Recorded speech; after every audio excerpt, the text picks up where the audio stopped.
Many visitors come to New Mexico every year. One of the most popular questions they may encounter while dining on the local cuisine is, would you like red or green chili? In the 1 year that I've been living here in New Mexico, I've been asked this question numerous times. I wanted to know what was behind this famous question and how these peppers became this meal on my plate. Today, I'm going to discuss the difference between red and green chili peppers, a little bit about what makes them hot, and how you can decide for yourself if the answer is red or green. There are quite a few varieties when it comes to chili peppers, but there are only two you need to worry about here in New Mexico.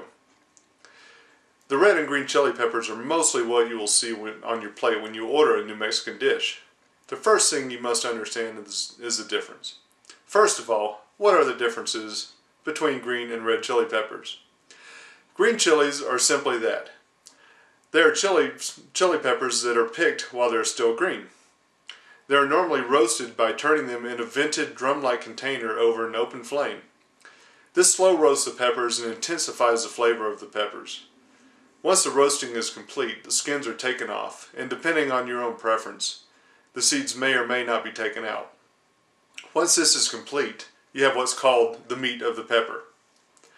Red chilies, on the other hand, are simply allowed to ripen on the pepper plant.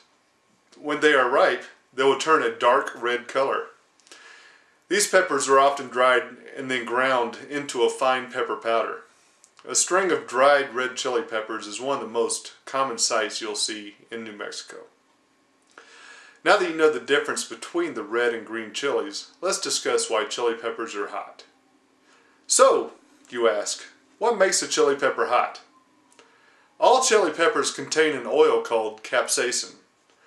According to a definition found at foodnetwork.com, these oils are found in the membranes and seeds of the pepper.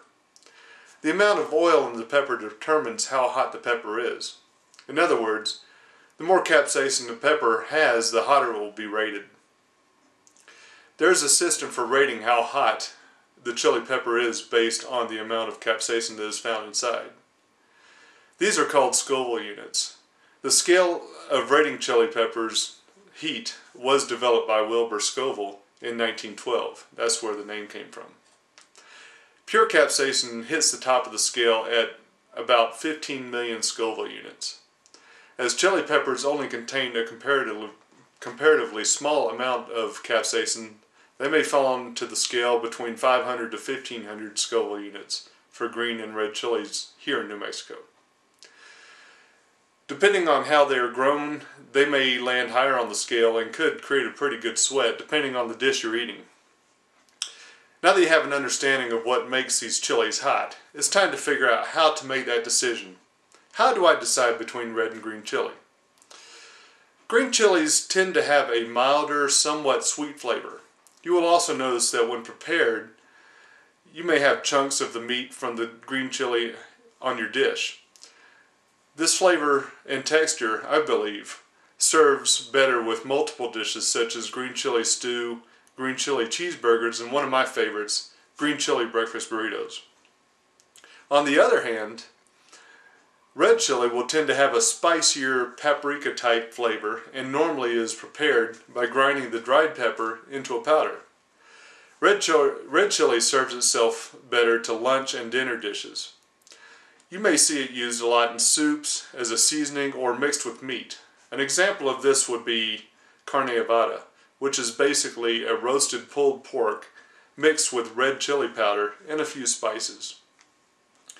Now that you have a little background in what makes up the green and red chili legacy, you should go out and try for yourself.